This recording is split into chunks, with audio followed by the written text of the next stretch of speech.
Terima kasih yang saya hormati Bapak Ibu pendidik dari tenaga pendidikan SMA Negeri 1 Srembadan.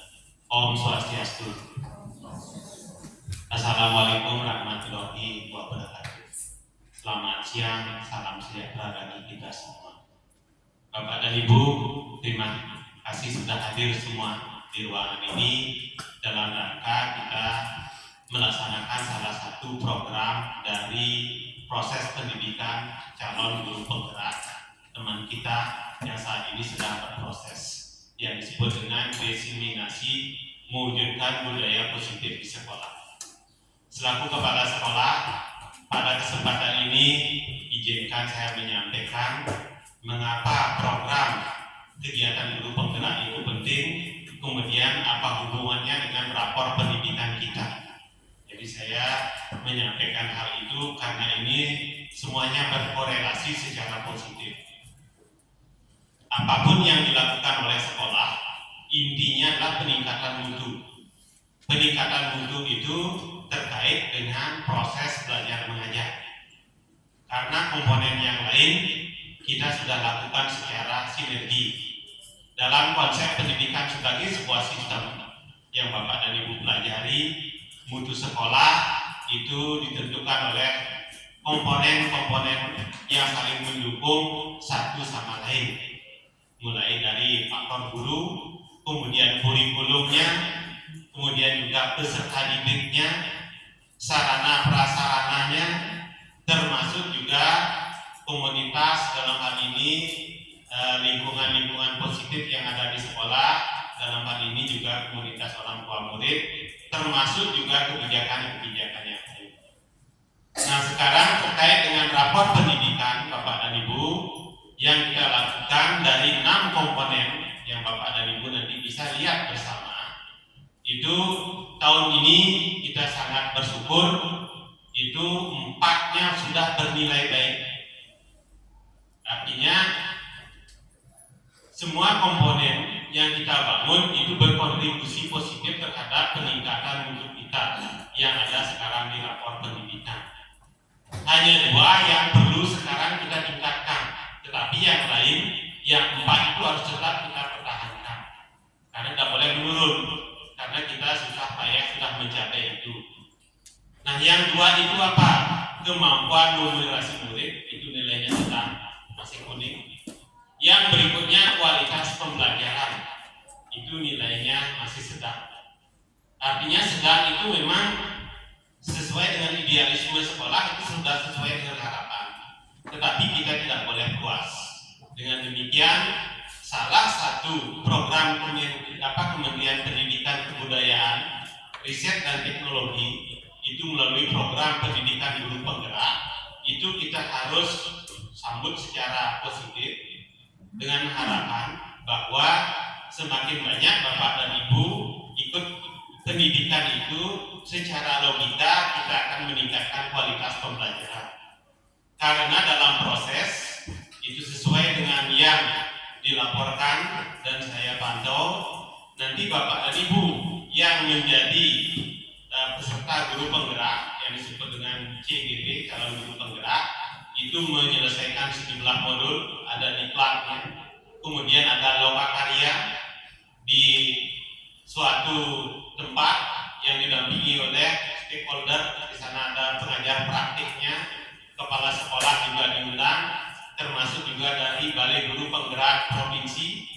Berikutnya juga ada pendampingan, jadi hadir ke sekolah dari pengajar praktik itu untuk berdiskusi, diajak di sana mematangkan kembali apa yang sudah dipelajari, menguatkan dari segi kemampuan, kompetensi pengelolaan pembelajaran, dan juga yang sangat baik saya pantau sekarang kompetensi dalam bidang manajemen pengelolaan sekolah juga guru penggerak diberikan materinya. Yang berikutnya ada pengimbasan seperti sekarang, dan terakhir nanti ada panen hasil belajar. Itu semua sudah pernah saya ikuti karena dulu juga ada teman kita yang ikut menjadi guru penggerak. Dengan demikian, sesungguhnya guru penggerak ini sudah komunitas. Jadi komunitas yang setiap saat, setiap waktu berbicara tentang mutu lembaga pendidikan. Karena mereka secara daring, secara tatap muka juga yang dibahas pasti peningkatan mutu. Nah, dengan demikian mari kita sambut untuk membangun kualitas sekolah. Kita harus semua perubahan yang ada itu kita tidak boleh a priori. Kita harus semuanya bersikap positif dengan paradigma berpikir kita bahwa semuanya mendatangkan kebaikan bagi sekolah kita. Sehingga posisi saya, Bapak dan Ibu, tetap memberikan motivasi kepada guru penggerak dan calon guru penggerak. Jadi beberapa yang sudah masuk berkasnya saya sudah tanda tangani, semakin banyak otomatis nanti semakin bagus bagi peningkatan kualitas kita, terutama kualitas pembelajaran dan juga manajemen sekolah. Nah itu Bapak dan Ibu, artinya mari kita sambut perubahan ini. Saya selaku kepala sekolah memang hanya bisa mengimbau, memotivasi, karena ini masalah dalam artian integritas seseorang, kompetensi seseorang, dan yang paling penting adalah motivasi untuk mencari ilmu. Nah itu dengan demikian saya sampaikan terima kasih sekali lagi Bapak dan Ibu yang sudah mengikuti, silakan nanti lakukan diskusi. Kemudian kepada dua guru teman saya selaku teman yang mengikuti calon guru penggerak, silakan nanti menyampaikan. Kemudian mari kita melakukan sekarang semua upaya dari manapun sumbernya, apapun yang kita lakukan, satu tujuannya adalah peningkatan kualitas SMA Negeri 1 Slemadeg. Nah sekian informasi yang saya sampaikan selaku pengantar, selaku juga kepala sekolah yang memotivasi, memberikan juga nanti dorongan yang sama kepada semua Bapak dan Ibu guru untuk menyukseskan program ini. Sehingga kedepannya kalau nanti semakin banyak menjadi peserta guru penggerak, kita akan melangkah nanti menjadi sekolah penggerak juga. Nah demikian Bapak dan Ibu yang sampaikan. Sekali lagi terima kasih. Selanjutnya izinkan saya tutup dengan beberapa saja. Om Santi Santi. Terima kasih. Wassalamualaikum warahmatullahi wabarakatuh. Terima kasih banyak mengucapkan kepada Bapak Kepala Sekolah yang telah memberikan penguatan terhadap pelaksanaan designasi pada hari ini. Kemudian acara selanjutnya akan kita lanjutkan dengan acara designasi yang diisi dari kedua saudara kita Pak Agung dan Ibu Nana. Untuk waktu kami persilakan.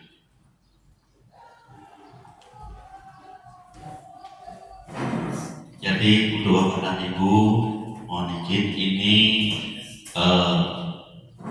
acara kami serahkan sebelumnya pada Bapak Agung dan Ibu Nanda, baik nanti di dalam pemaparan diseminasinya, kemudian terhadap umpan baliknya juga. Silakan waktu dipersilakan. Terima kasih.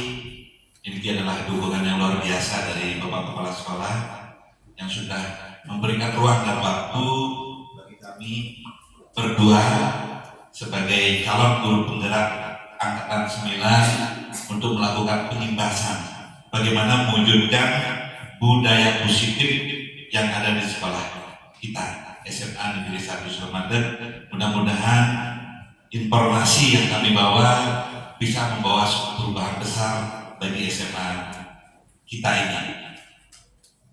Sebelum kami menyampaikan informasi-informasi praktik baik barangkali yang ingin kami bagikan kepada rekan-rekan guru, izinkan saya mengaturkan Panas Bungkare Sesanti Anayubaya.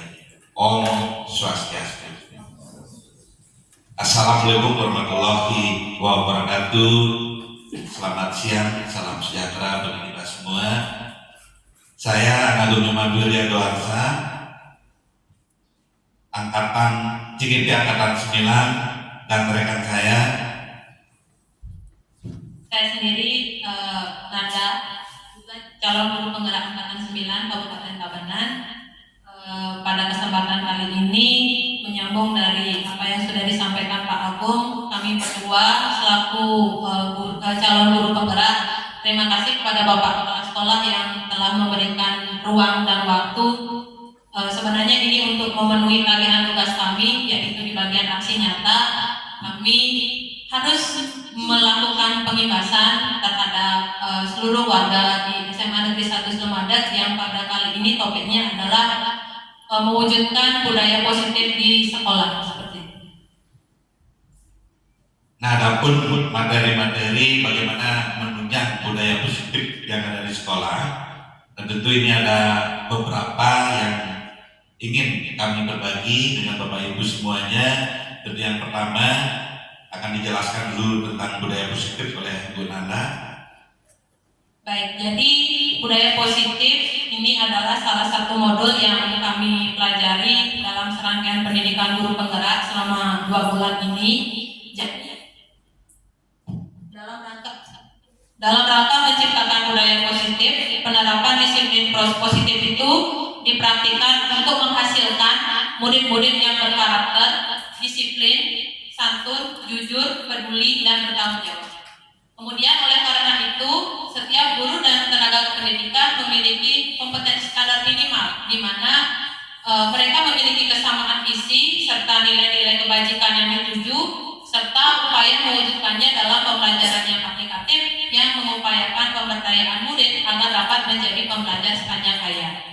Nah, adapun poin-poin penting yang akan kami sampaikan dalam pengibasan budaya positif kali ini adalah yang pertama itu adalah perubahan paradigma belajar, kemudian yang kedua disiplin positif, kemudian yang ketiga ada nilai-nilai kebajikan, yang keempat ada kebutuhan dasar manusia, yang kelima ada motivasi perilaku manusia, yang keenam di sini posisi kontrol guru, kemudian ada keyakinan kelas serta segitiga restitusi. Jadi di sini materi yang kami imbaskan ini lumayan padat dan banyak. Jadi mudah-mudahan ini dapat bermanfaat dan menginspirasi bagi kita semua. Untuk selanjutnya ada materi perubahan paradigma belajar akan disampaikan oleh saya Bapak Agung, silakan. Baik, terima kasih. Yang berdiri saja nih.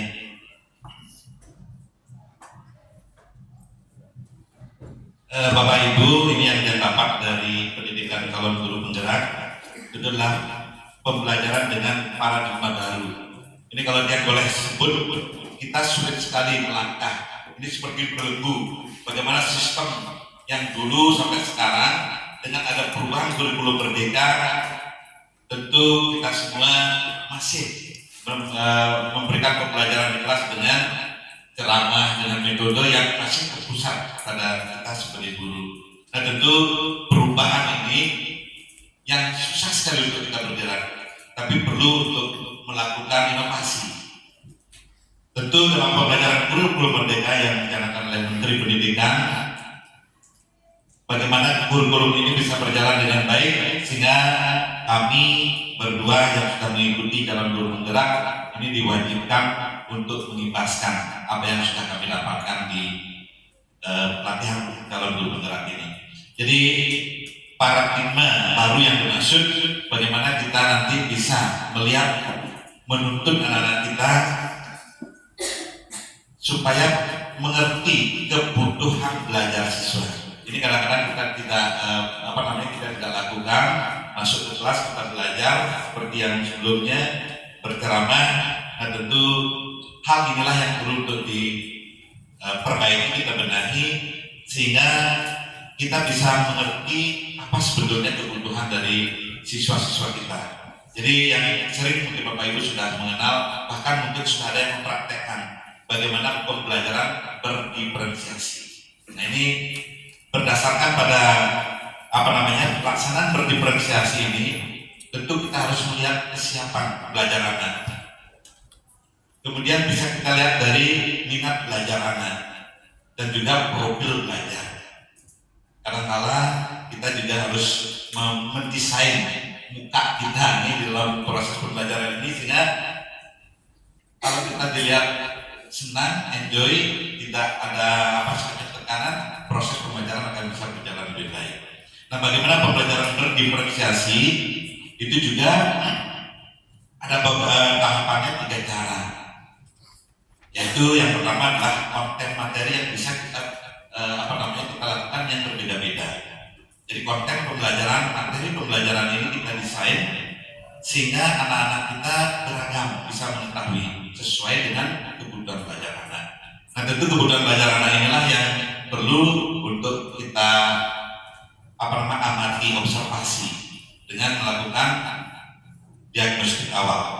Tes diagnostik awal bisa mengamati perilaku anak sebelum kita melakukan persiapan pembelajaran, dan juga bisa melakukan analisis tes evaluasinya, seperti apa kemampuan anak tersebut. Sehingga dari tes diagnostik ini bisa kita menentukan kemampuan anak. Jadi konten-konten pembelajaran yang kita berikan bisa beragam, bisa berbeda-beda. Jadi yang pertama, yang kedua itu bisa dengan produknya, hasil pembelajarannya.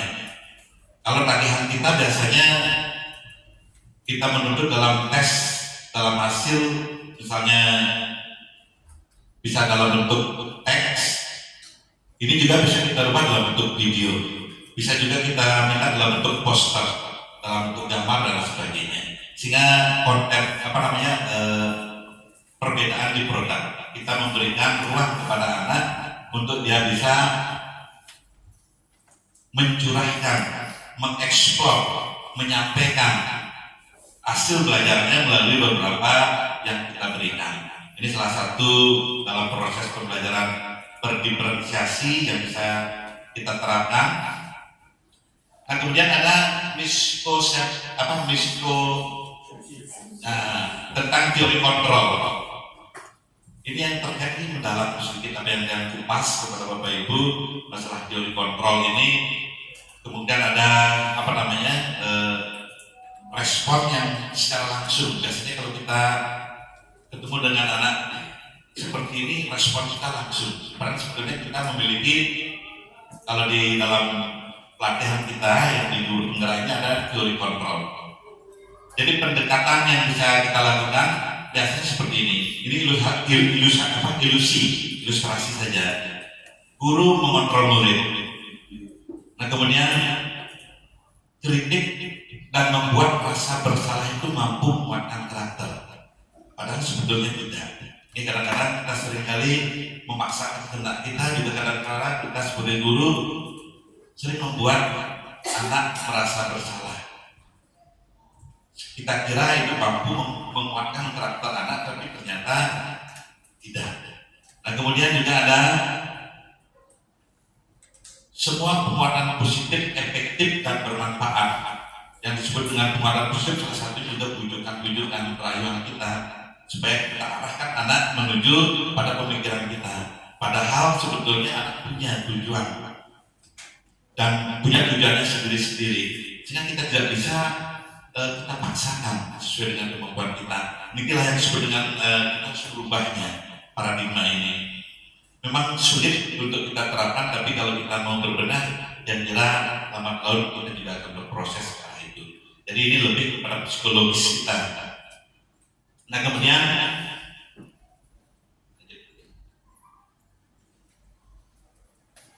bagaimana mengubah paradigma stimulus respon ke pendekatan teori kontrol.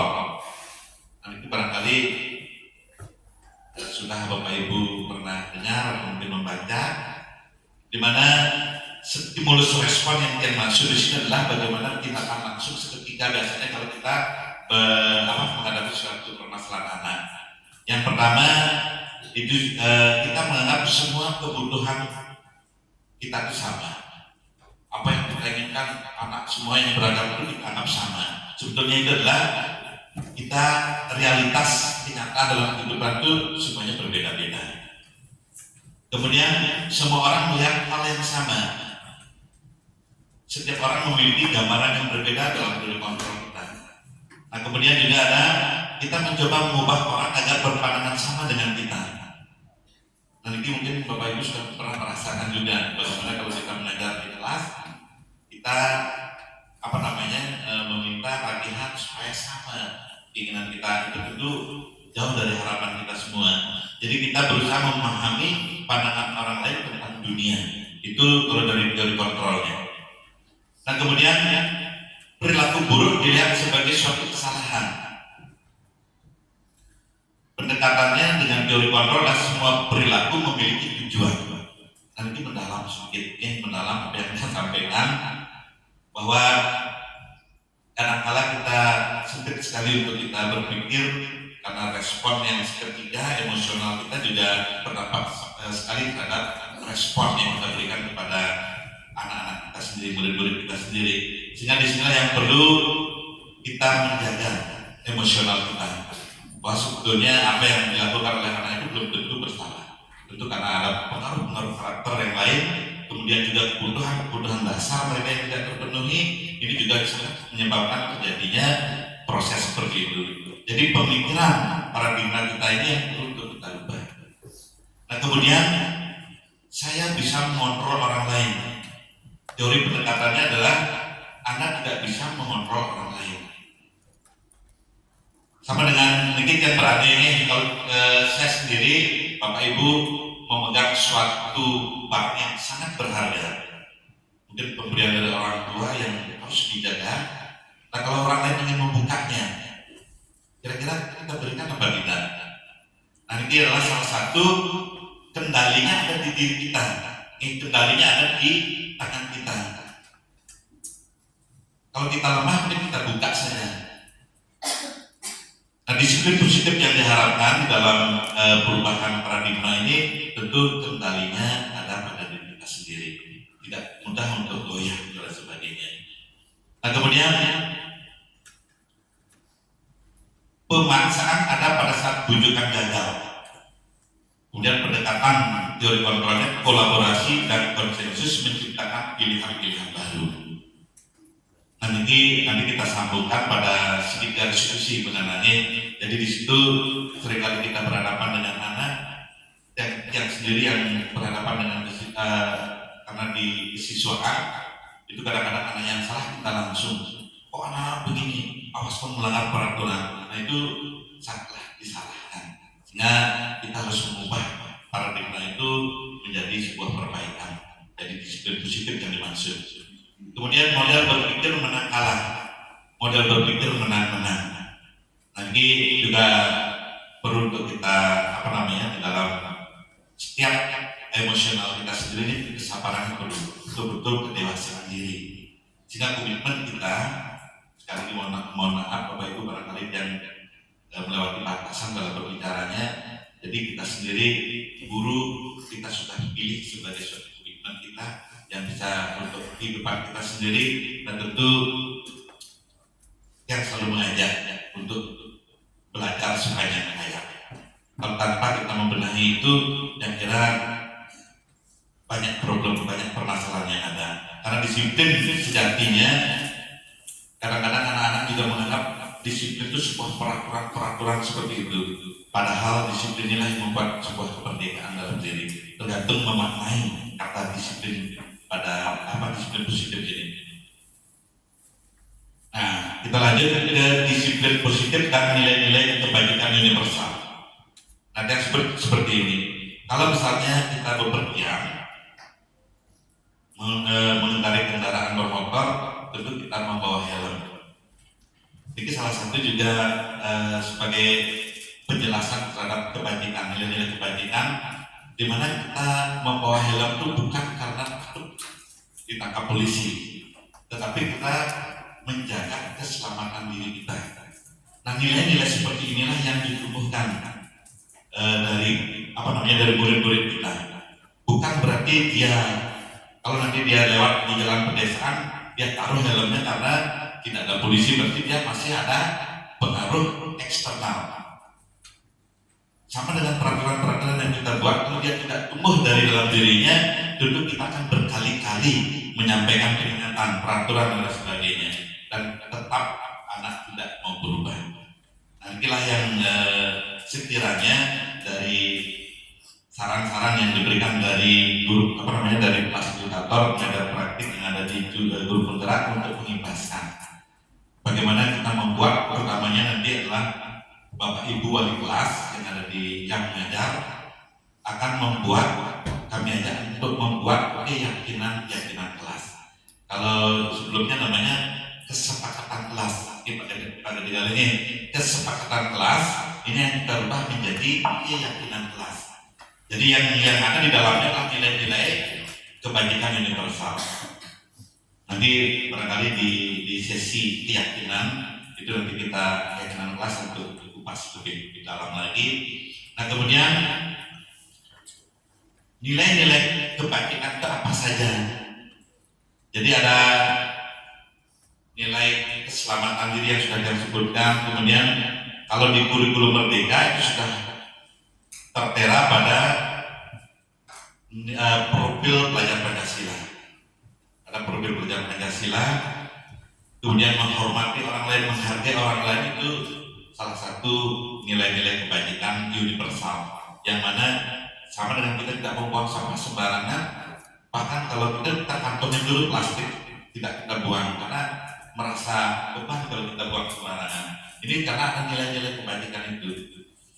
Nah kemudian disiplin menurut Ki Hajar Dewantara. Nah ini ada yang sudah saya sebutkan sebelumnya bahwa disiplin itu yang menunjukkan kemerdekaan diri. Kadang-kadang kalau kita dengan anak-anak, dengan murid-murid selalu dia takut karena disiplin ini. Padahal inilah yang sebetulnya kalau kita semua bisa menerapkan disiplin positif, murid-murid kita mau mematuhinya, justru kebebasan dalam artian kemerdekaan akan muncul. Itu yang berdasarkan pada pemikiran Ki Hajar Dewantara, yang mana nilai-nilainya sudah tumbuh dari dalam dirinya, ada disebut dengan intrinsik. Jadi pada prinsip yang saya sampaikan di sini kepada Bapak Ibu rekan sejawat, kembali ditekankan bagaimana nanti kita tidak membuat anak merasa bersalah, tidak membuat merasa anak tertekan, yang nanti disampaikan di sesi posisi kontrol, posisi kontrol. Kadang-kadang kita seringkali melakukan kesalahan itu, di mana anak tak malu kalau sudah seringkali bersalah, tak malu kalau melakukan ini. Tolong dong dengarkan apa yang saya sampaikan. Nah itu sudah membuat anak merasa tertekan dan bermasalah. Hal inilah yang kita hindari. Sehingga mengubah ini memang perlu waktu, perlu waktu. Tapi kalau kita buat sebuah keyakinan di sekolah kita, nanti bagaimana prakarsanya belakangan kita rancang, sehingga kita semua nanti warga sekolah, guru, pegawai, serta anak semua punya nilai-nilai keyakinan yang selalu dipajang di tembok, sehingga nanti baru masuk kita sudah sudah teringat kembali dengan nilai-nilai ini.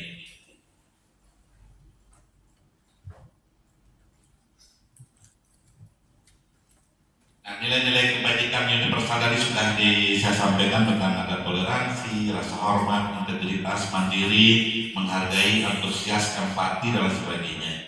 Yang ini yang nanti kita bangun Bapak Ibu wali kelas di kelasnya masing-masing. Kemudian, nah untuk kebutuhan dasar manusia, ini ada materi yang sangat penting juga kita sebagai guru untuk mengetahui, yang mana pemaparannya akan disampaikan oleh Bu Nanda Pradita. Kepada Bu Nanda dipersilakan. Baik, terima kasih. Jadi dalam pendidikan guru penggerak ini saya begitu juga dengan calon guru penggerak yang lain itu mendapatkan suatu pembelajaran baru, yaitu kita diajak juga untuk menganalisis kebutuhan dasar manusia. Jadi segala perilaku yang kita lakukan ataupun segala perilaku yang murid-murid kita lakukan itu sebenarnya ada tujuannya kalau kita kaitkan dengan kebutuhan dasar manusia. Jadi kebutuhan dasar manusia itu adalah segala sesuatu yang kita lakukan untuk mendapatkan apa yang kita inginkan. Seluruh tindakan yang kita lakukan memiliki tujuan tertentu, dan semua usaha terbaik yang kita lakukan adalah dalam rangka agar kebutuhan dasar kita terpenuhi dengan baik. Nah, di sini ada 5 kebutuhan dasar manusia. Jadi ada bertahan hidup, kasih sayang dan rasa diterima, penguasaan, kebebasan, dan kesenangan. Jadi sempat saya tadi diskusi dengan Bu Ida yang baru saja katanya mengajar di kelas 11 G. Kemudian saya kaitkan ini dengan materi pembebasan saya yang sekarang saya sampaikan. Ternyata anak-anak di kelas yang disebutkan itu senang bermain. 80%-nya itu suka bermain. Ketika mereka diajak bermain kuis, diajak pembelajaran di luar kelas, ternyata mereka bahagia dengan strategi pembelajaran seperti itu. Berarti dapat disimpulkan, kita dapat kita bisa membayangkan bahwa anak-anak seperti itu berarti kebutuhan dasar di bagian kesenangannya itu mungkin kurang dia dapatkan di rumah. Seperti itu. Kemudian ada mungkin ketika kita melihat ini salah satu siswa saya di kelas walian saya, ada seorang anak, anak ini suka sekali cari perhatian, beliau ingin merasa unggul. Kemudian ketika saya kaitkan dengan materi yang saya dapatkan di pendidikan guru penggerak ini, baru saya sadar, oh ternyata anak ini kebutuhan dasar di bagian penguasaannya itu kurang. Mungkin dia di rumah itu kurang dianggap atau bagaimana. Jadi sesuai paradigma yang tadi dijelaskan oleh Pak Agung, dulu kita menganggap bahwa anak yang memiliki perilaku yang berbeda dari kita itu salah. Tapi di pendidikan guru penggerak ini kita diajak ke paradigma yang baru bahwa semua anak-anak dengan segala perilaku yang mungkin bagi kita menyimpang awalnya ternyata semuanya memiliki tujuan. Dan itu untuk memenuhi kebutuhan apa yang mereka kurang dapatkan dari kecil atau yang mereka kurang dapatkan dari rumah, seperti itu. Kemudian di sini ada 3 motivasi perilaku manusia, ini juga kami dapatkan di pendidikan guru penggerak. Yang pertama yaitu untuk menghindari ketidaknyamanan atau hukuman. Terkadang ketika kita melakukan segala sesuatu pasti pernah motivasi kita yang pertama. Misalnya ketika kita ingin pergi ke kelas, tapi kita sebenarnya berhati untuk pergi ke kelas itu, tapi karena daripada Bapak Kepala Sekolah, ya sudah, kita dengan terpaksa jalan. Nanti motivasi kita di sini apa? Untuk menghindari ketidaknyamanan atau hukuman. Kemudian yang kedua di sini 3 motivasi perilaku manusia. Yang kedua itu adalah untuk mendapatkan imbalan atau penghargaan dari orang lain.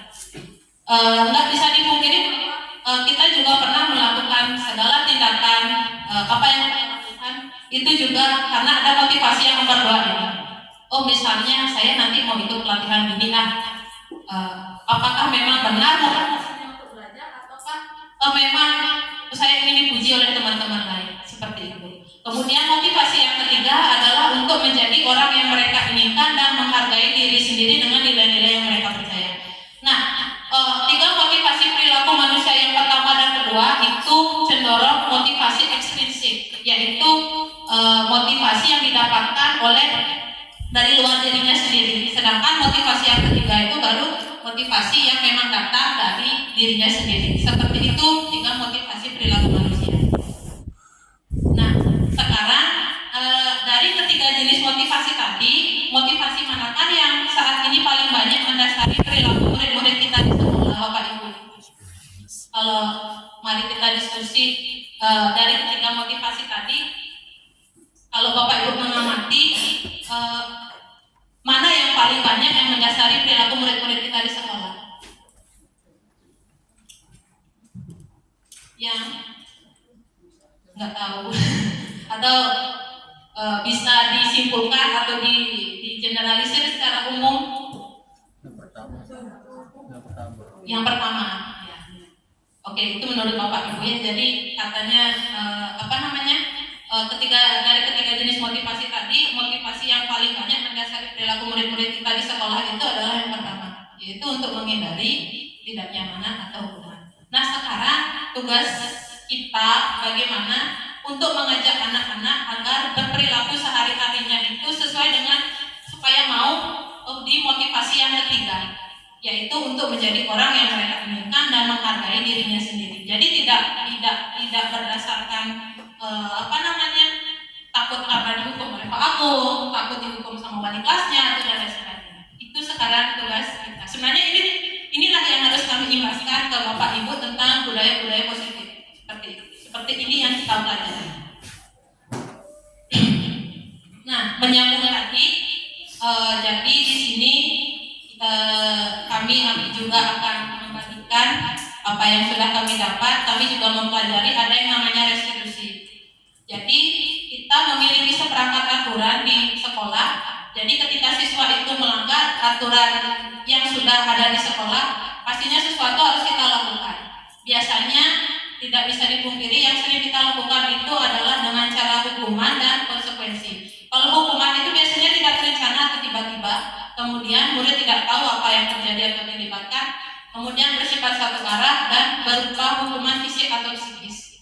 Walaupun sekarang tidak ada yang memberikan hukuman fisik, tapi kita secara tak sadar kita mengeluarkan hukuman secara verbal. Kemudian yang kedua di sini ada konsekuensi. Konsekuensi itu terencana dan disepakati sesuai peraturan. Yang kedua, murid tetap dibuat tidak nyaman. Yang ketiga, sikap guru selalu memonitor murid. Nah, hal baru di sini yang kami dapatkan dari pendidikan guru penggerak ini, ternyata selain ada hukuman dan konsekuensi, ada juga salah satu pemecahan masalah dengan siswa yang melanggar peraturan, itu ada yang namanya restitusi.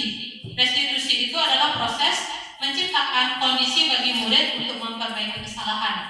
Di sini dalam proses restitusi itu ada proses kolaboratif yang mengajarkan murid untuk mencari solusi sendiri. Seperti itu. Nah, di sini 5 posisi kontrol guru. Yang pertama itu ada penghukum, yang kedua ada pembuat merasa bersalah, yang ketiga itu adalah posisi kita memposisikan diri sebagai teman, yang keempat sebagai pemantau, yang kelima adalah sebagai manajer. Harapan kita dalam paradigma baru di dunia pendidikan ini, ketika kita mengontrol murid, kita diajak untuk berbenah secara perlahan-lahan supaya kita mampu ada di posisi manajer. Nah, apa itu posisi manajer? Kita ulas dulu, apa 5 posisi kontrol guru sebagai penghukum itu seperti apa? Pembuat merasa bersalah itu seperti apa? Mari kita saksikan bersama-sama. Nah, di sini ada kasus. Jadi, ada kasus siswa tidak memakai atribut lengkap saat upacara bendera. Ketika posisi kita menjadi penghukum, kita akan mengeluarkan biasanya kalimat-kalimat ancaman atau kalimat ultimatum.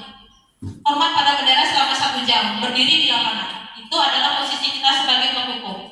Kalau misalnya posisi kita sebagai pembuat merasa bersalah, ini jujur saja saya paling sering melakukan ini. Jadi mari kita belajar sama-sama supaya kita nanti bisa di posisi manajer.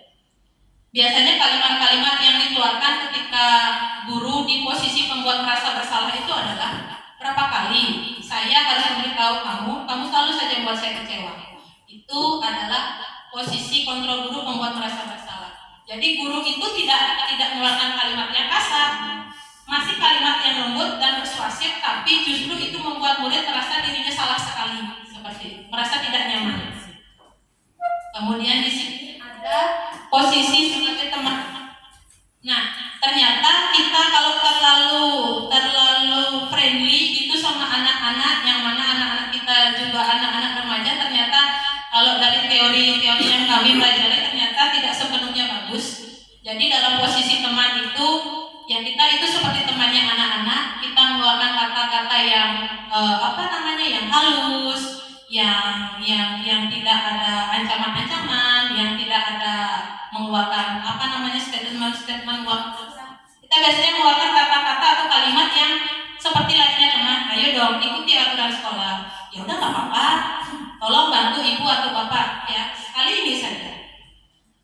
Memang awalnya siswa itu karena dia menganggap kita teman, dia akan mengikuti aturan-aturan atau mengikuti keyakinan-keyakinan yang sudah di sekolah. Tapi ketika kita berusaha untuk tegas, mereka akan kembali lagi, oh bapak sama ibu gitu ya, kan kita friend. Nah, itulah ternyata posisi kita sebagai teman itu tidak sepenuhnya bagus ya. Kemudian di posisi pemantau itu adalah kamu sudah melanggar peraturan sekolah, kamu tahu konsekuensinya. Setelah upacara kamu beli atribut dan jangan diulangi lagi. Jadi dalam posisi pemantau kita mengamati anak ini, kemudian kita kasih challenge, kemudian lagi minggu depannya kita amati anak ini. Ini sebagai pemantau. Nah, kalau dalam posisi manajer kita akan mengeluarkan kalimat kita akan memberi mereka pertanyaan yang mereka lah menyelesaikan permasalahan mereka sendiri. Yaitu, apakah kamu tahu kesalahanmu? Kurang lebihnya begini, kalau posisi kita sebagai manajer, apakah kamu tahu kesalahanmu? Kemudian kira-kira bagaimana kamu memperbaiki kesalahanmu? Jadi segala permasalahan itu sebenarnya siswa sendiri yang menyelesaikan. Itulah posisi manajer. Nah, di sini saya akan mengajak Bapak Ibu dari sekian 5 posisi kontrol tadi, ada penghukum, pembuat merasa bersalah, teman, pemantau, dan manajer. Nah, kalau yang ini saya sih kecewa sekali dengan kamu. Posisi kontrol apakah? Kalau misalnya kita mengeluarkan kata-kata seperti ini, ya, membuat merasa bersalah. Kemudian, apa rencanamu untuk menyelesaikan masalah ini? Manajer. Kemudian, ayolah lakukan demi Bapak. Nah, kalau yang ini sudah jelas ya, patuhi aturan saya atau awas. Ini posisi kita sebagai apa? Penghukum, seperti itu. Nah, selanjutnya keyakinan kelas akan dijelaskan oleh Bapak Agung. Mengapa keyakinan kelas bukan peraturan kelas?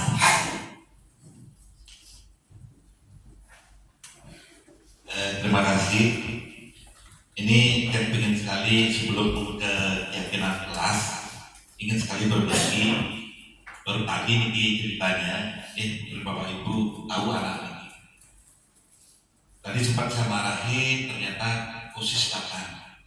Ternyata anak tidak bisa makan. Artinya tak punya uang sama sekali.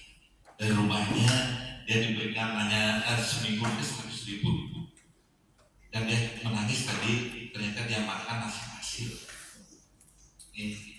Akhirnya yang berpikir tadi kita bawa ke ranah staf kemarin, artinya kasihan jalan. Ternyata anak-anak sebegitunya kemampuannya bagus, tetapi dia makan tidak bisa. Jadi salah satu kebutuhan dasar yang tadi disampaikan ini perlu sekali untuk kita kuasai. Sehingga melihat anak seperti ini baru kita ke teori kontrol, baru kita ke teorinya kita betul-betul menganalisis dengan baik. Sebelumnya respon langsung itu kamu begini, karena kita lalai dengan segala pernyataan anak ini seperti apa. Setelah kita tahu baru kita melemah begini, ternyata anak ini memang yang perlu kita bantu. Dari segi manusia kita sebagai guru, kita mengantarkan dan menjadi berhasil. Saya kira kalau kita ketemu yang ini dan kita mampu membuatnya dia menjadi orang yang berhasil, pasti kita mendapatkan kebahagiaan yang luar biasa. Ini satu kebahagiaan yang tidak pernah kita lupakan. Dan sekarang kita berbicara tentang keyakinan, kita bisa dan sebagainya. Tentang keyakinan kelas. Mengapa keyakinan kelas? Mengapa bukan peraturan kelas? Jadi kalau kita membuat peraturan, inilah yang membuat anak itu tertekan tadi, dia hanya mau dia mematuhi pada saat kita ada di sana. Ini seringkali terjadi anak-anak yang melepaskan bagian, pas yang masuk ke ruangan itu langsung selak-seluk masuk tangan udah rapi. Sebentar saja kita keluar sudah berantakan lagi. Ini salah satu peraturan ini justru banyak juga membawa permasalahan baru. Sehingga kita diharapkan bagaimana kita merubah menjadi sebuah keyakinan di kelas itu.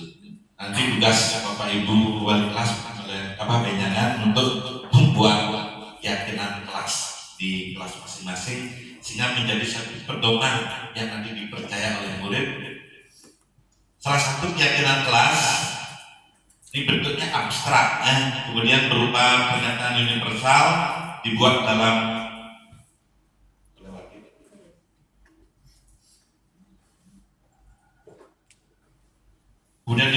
pernyataan positif. Pernyataan positif yang dimaksud di dalam kita membuat kalimat-kalimat keyakinan kelas supaya nanti tidak ada kalimat negatif di sana. Kita berangkat sama dengan kita membuat suatu prakarsa yang baik, itu berangkat dari potensi yang kita miliki, bukan berangkat dari permasalahan. Seringkali kita mengatakan, karena masalahnya begini, ayo kita rubah supaya menjadi begini. Itu yang salah kita berpikir. Karena membuat prakarsa perubahan itu kita berangkatnya dari permasalahan yang ada, sehingga masalah betul yang kita temui. Tapi kalau kita berangkat dari potensi, ternyata anak-anak kita pagi-pagi baru masuk ke sekolah di depan pintu gerbang itu sudah Om Swastiastu Bapak, Om Swastiastu Ibu. Ternyata dia memiliki potensi untuk dia sopan, menghargai orang lain, senyum. Nah, ini adalah potensi yang perlu untuk ditingkatkan. Kemudian juga sedikit yang berbicara terkait dengan kita punya murid, ternyata dia punya potensi di bidang bahasa. Akhirnya yang bicara sama kita punya anak sendiri. Akhirnya kita carikan guru les matematik karena matematikanya lemah. Padahal dia punya kemampuan potensi di bahasa. Kira-kira kita benar bisa salah dari itu. Tapi kenyataannya kita seperti itu. Karena kita lihat Niki yang lemah, itulah yang kita berikan les. Sehingga matematiknya hanya pertama sekian, tapi kemampuan sejak yang dia miliki pun tidak bisa dimanfaatkan. Sehingga seharusnya anak-anak yang punya potensi itulah yang di-up lagi sehingga dia bisa menjadi seorang sastrawan dan lain sebagainya. Nah, ini salah satu cara berpikir yang perlu untuk kita sharing sama Bapak Ibu semuanya, saling mengingatkan karena seringkali kita juga berbuat seperti itu. Kita melihat dari sisi kelemahannya, karena itu adalah hal yang salah. Nah, kemudian dari keyakinan kelas yang dimaksud di sini sesuai dengan kondisi kelas sehingga mudah diingat. Jadi kata-katanya mudah diingat. Semua warga sekolah, warga kelas dilibatkan saat membuat keyakinan kelas. Jadi pada saat nanti Bapak Ibu wali kelas membuat keyakinan di kelas masing-masing, itu nanti kita adakan kalimat pertanyaan pemantik. Sehingga disitulah dari beragam keinginan anak itu kita rangkum sehingga menemukan nanti adalah hal-hal yang baik. Karena setiap orang pasti menginginkan yang baik. Nanti coba di kelas ceritanya satu pun tidak ingin anak Anda berkeinginan untuk buruk, walaupun kenyataannya dia berlaku yang tidak sesuai dengan nilai-nilai keyakinan itu. Tetapi pada kalau kita tanya, anak ingin tak ada suasana kelasnya nyaman? Ingin, itu pasti dia. Tetapi kita arahkan pemikiran anak yang ada beragam ini, kita jadikan satu, kita buat sebuah keyakinan di kelas masing-masing. Nanti lebih lanjut kita berikan formnya ini yang harus diisi, tapi mungkin hari ini kita tidak ke sana nih, sampai ke sekali. Jadi keyakinan kelas ini yang sekiranya nanti memberikan manfaat bagi kita semua. Disiplin positif, budaya positif sekolah itu memang perlu untuk kita bersama, tidak mungkin sendiri-sendiri. Seperti ini contohnya kemarin yang pas menindak anak tidak pakai helm. Nah, kamu kok nggak pakai helm? Kita kumpulkan gitu, nyeletuk si anak lagi. Bapak kok saya jadi begitu kan? Guru-guru nggak pakai helm kok ke sekolah? Nah, luar biasa kita melalui di sana.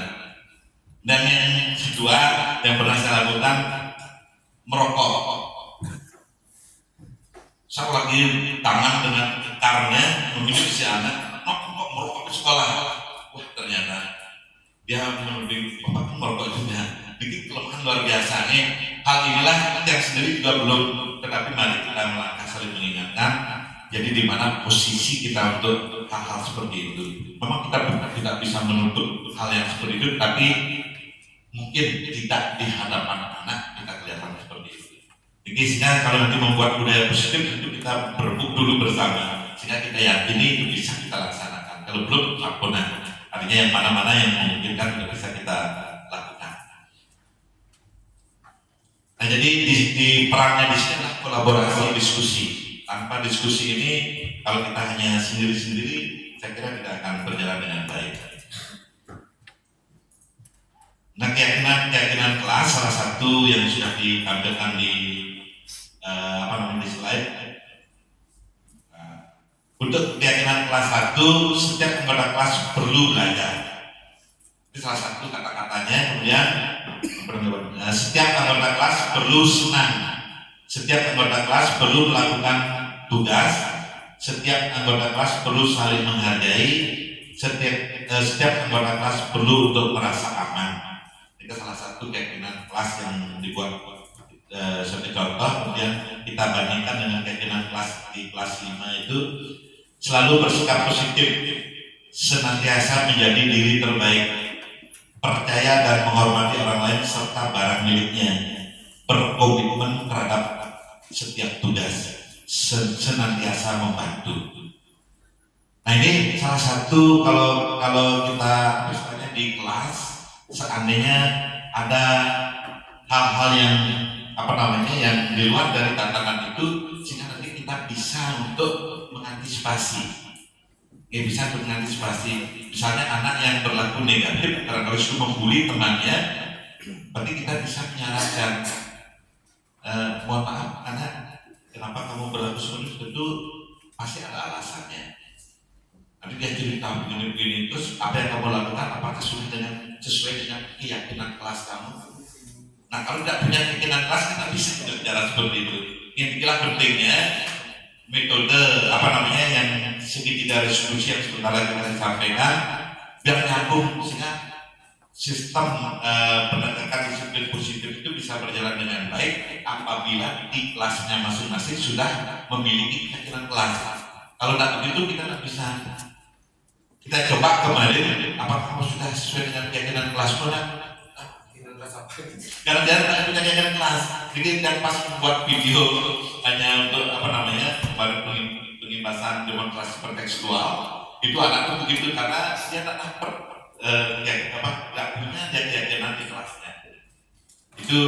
Ini yang penting memang disarankan oleh di dalam proses mewujudkan budaya positif di mana di masing-masing kelas, supaya nanti Bapak Ibu wali kelas mencoba membuat keyakinan di kelasnya itu. Dengan mengajak anak-anak semuanya pasti akan ketemu nilai-nilai keyakinan yang nantinya menjadi pedoman di kelas itu, menjadi keyakinan yang dipercaya sama anak-anak, sehingga tumbuh betul-betul dari dalam dirinya, bukan karena tekanan atau paksaan dari kita. Karena kalau paksaan dari kita jangka panjangnya tidak bisa jalan ya. Paling dia hanya bertahan 1 bulan, 1 minggu, besoknya kembali dia mengarah ke hal yang melanggar tatanan yang diharapkan. Tapi kalau sudah tumbuh dari keyakinannya, saya kira itu akan jangka panjang bisa berlakunya.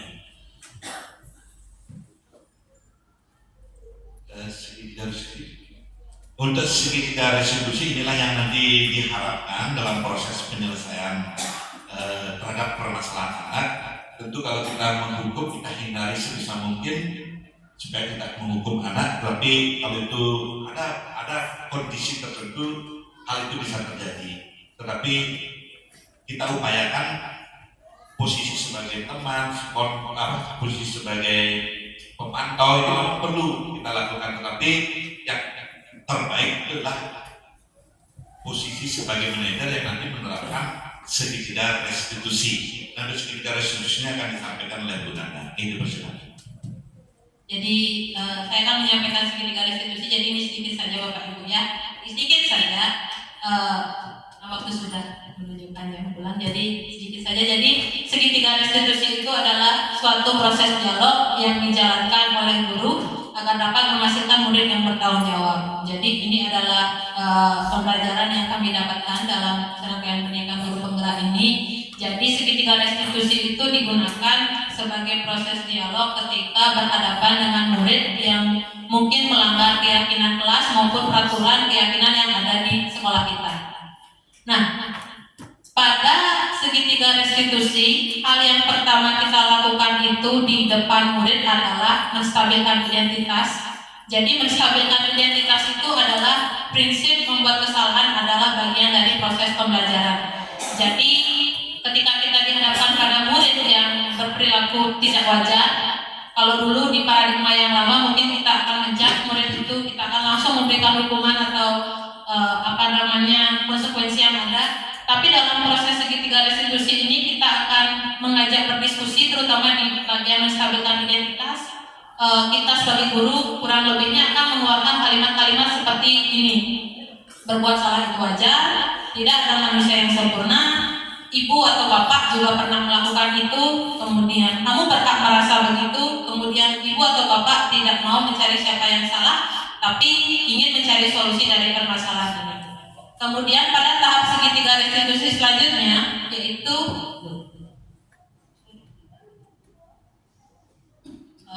di validasi tindakan yang salah, itu kalimat-kalimat yang diucapkan adalah padahal kamu bisa melakukan yang lebih buruk dari ini. Kamu pasti punya alasan mengapa melakukan tindakan seperti itu. Kemudian kamu patut bangga pada dirimu sendiri karena kamu telah melindungi sesuatu yang penting bagi dirimu sendiri. Kemudian yang keempat, kamu boleh mempertahankan sikap itu, tapi kamu harus menambahkan sikap yang baru. Jadi itu pada di validasi tindakan yang salah. Jadi kamu pasti punya alasan tertentu mengapa melakukan itu.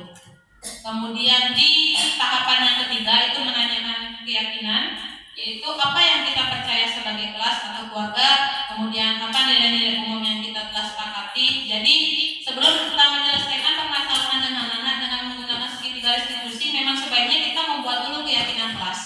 Jadi ini Bapak Ibu Wali, mungkin mari kita nanti sama-sama membuat keyakinan kelas di kelas kita masing-masing. Kemudian apa bayangan kita tentang kelas yang ideal. Kemudian yang keempat, kamu mau jadi orang yang seperti apa. Jadi seperti inilah dialog-dialog dengan menggunakan pendekatan segitiga restitusi ketika berhadapan atau sedang berdiskusi dengan siswa yang mungkin melanggar keyakinan atau melanggar peraturan yang ada di sekolah kita. Seperti itu saja. Nanti contoh penerapannya silakan Bapak Ibu cari di YouTube, itu ada banyak sekali contoh penerapan segitiga restitusi. Saya dan Pak Agung juga sudah membuat video bersama siswa, nanti ada di sana di YouTube, boleh nanti ditonton di sana.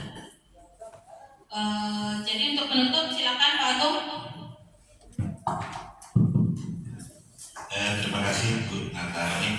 Jadi itu yang Bapak Ibu yang kami bagikan, tentu mengupas sedikit karena hal-hal yang sangat prinsip apa yang tadi disampaikan yang penting sekali, di mana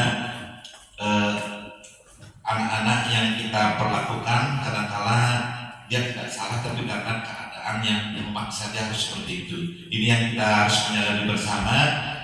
Seperti apa yang kita sampaikan, ternyata anak yang tidak bisa makan sama sekali itu yang kita paparin, nanti kita berdosa luar biasa. Ini ternyata anak yang seharusnya kita cintai dengan tuntunan-tuntunan yang baik, bahkan kalau memang bisa kita bantu secara finansial, secara material, sehingga anak kita terbantu terselesaikan dari masalahnya yang ada.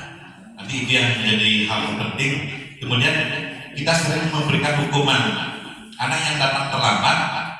Kalau kita berikan anak-anak kenapa kamu keliling lapangan sepak bola misalnya, ikut tak ada hubungannya dengan keterlambatan itu. Ini juga seringkali yang kita lakukan. Nah kalau misalnya guru olahraga yang ada di lapangan, ternyata ada anak yang terlambat disuruh untuk keliling, itu hal yang sebenarnya konsekuensi, bisa membedakan konsekuensi. Anak yang menumpahkan air di meja karena dia bercanda, itu kita suruh membersihkan, itu berarti konsekuensi. Kamu menumpahkan gelas air di meja, kamu keliling di lapangan, atau kamu disuruh ngapain air gelas, itu tidak tidak konsekuensi tapi hukuman. Ini yang sering, dan yang sendiri sering kali melakukan hal yang seperti itu karena keselnya.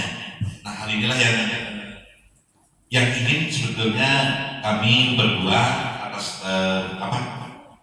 peraturan yang sudah ada di pelatihan guru penggerak yang harus dipaskan kepada Bapak Ibu, dan tentu apa yang kami sampaikan jauh dari namanya sempurna. Ini jauh dari kesempurnaan, karena kesempurnaan itu akan ada jika kita hidup bersama. Kalau hidup bersama pasti akan menemukan sebuah kesempurnaan. Kalau saya sendiri apa yang saya sampaikan jauh sekali dari harapan Bapak Ibu semua, tetapi kami mengucapkan terima kasih yang setinggi-tingginya Bapak Ibu telah berperan, berpartisipasi, dan tentu nanti kita saling melengkapi. Ini apa yang kurang, apa yang nanti perlu ditambahkan, sehingga kegiatan diseminasi pengipasan budaya positif untuk hari ini yang akhiri. Sekali lagi mohon maaf barangkali ada yang kurang berkenan. Kita tutup dengan mengaturkan para pesanti Om Santi Santi Santi. Wassalamualaikum warahmatullahi wabarakatuh.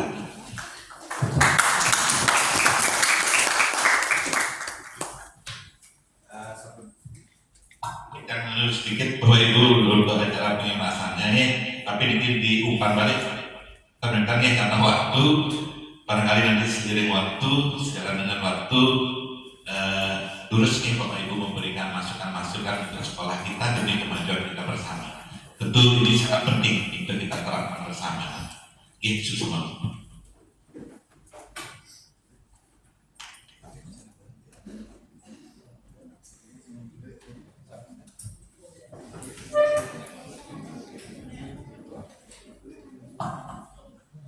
Untuk umpan balik ini satu katanya perlu sekali mungkin dari Bapak Ibu untuk bisa memberikan umpan balik dari apa yang kami sampaikan. Barangkali gitu.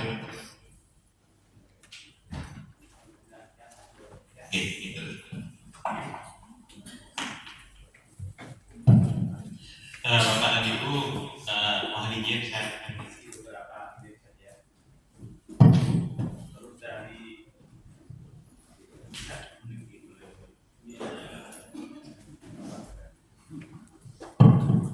saya berbicara dari sudut kepentingan lembaga, dari manajemen pengelolaan sekolah. Kita sepakat bahwa belajar itu dari berbagai akses, sehingga tadi sudah juga disampaikan oleh dua rekan kita dalam penjelasan hari ini. Ada hal-hal yang sesungguhnya sangat penting sebagai refleksi kita selaku seorang guru. Yang pertama, targetnya tentu membangun wibawa kita secara humanistik di depan kelas. Inilah yang penting, sehingga tadi bagaimana kita mengelola peserta didik itu sebagai subjek belajar, bukan objek, bukan pembelajaran konvensional seperti yang sempat kita pelajari tempo dulu. Kita lakukan mereka secara humanistik sehingga ada keyakinan kelas dan seterusnya. Ini artinya jika nanti kita sepakat, ini sebagai tonggak kita nanti menuju pengelolaan peserta didik yang lebih bagus di sekolah kita yakin ada perubahan yang luar biasa di sekolah kita. Nah, dengan demikian mari Bapak dan Ibu, walaupun mungkin ini sesi diskusinya kurang, saya selaku kepala sekolah nanti akan merancang nanti ada waktu yang lain untuk kita berbagi, kemudian saran ide, kemudian membawa permasalahan-permasalahan yang kita pecahkan bersama, sehingga akhirnya kita bisa membangun budaya positif kita selaku guru di hadapan anak didik kita. Nah, dengan demikian saya lihat refleksi ini sangat penting saya sampaikan karena satu, artinya kebutuhan lembaga. Yang kedua, kebutuhan Bapak dan Ibu guru di kelas. Yang ketiga, tentu kebutuhan saya selaku kepala sekolah peningkatan nilai rapor pendidikan. Tadi saya katakan di kualitas pembelajaran kita harus benar. Nah, itu yang saya sampaikan. Jadi sekali lagi untuk Pak Agung, kemudian Ibu Nanda, terima kasih. Yang lain juga nanti mari bergerak, ikuti guru penggerak, saya akan fasilitasi sama. Jadi itulah yang komitmen saya, tidak ada nanti perlakuan yang berbeda dan sebagainya. Awalnya kita pun dulu masih berpikir guru penggerak itu apa sih sesungguhnya. Ketika teman kita dulu yang pertama ikut, karena tidak ada program-program begini, kita juga susah menangkap apa maksudnya. Nah, itu dengan demikian sekian yang saya sampaikan. Selanjutnya kepada Pak Agung dan Bu Nanda, silakan. Karena tadi Bapak Humas sudah menyerahkan sepenuhnya, jika jadwal sudah selesai, silakan ditutup dan acaranya bebas. Silakan. Baik, terima kasih kepada Bapak Kepala Sekolah yang sudah memberikan support dukungan untuk kegiatan guru penggerak ini. Mudah-mudahan nanti Bapak Ibu yang tergerak hatinya untuk ikut, dan tentu kalau tidak salah sudah ada tiga orang yang ikut mendaftar sebagai calon guru penggerak. Mudah-mudahan nanti pertama terus. Demikian yang bisa saya sampaikan. Yang tutup acara ini silakan Bapak Ibu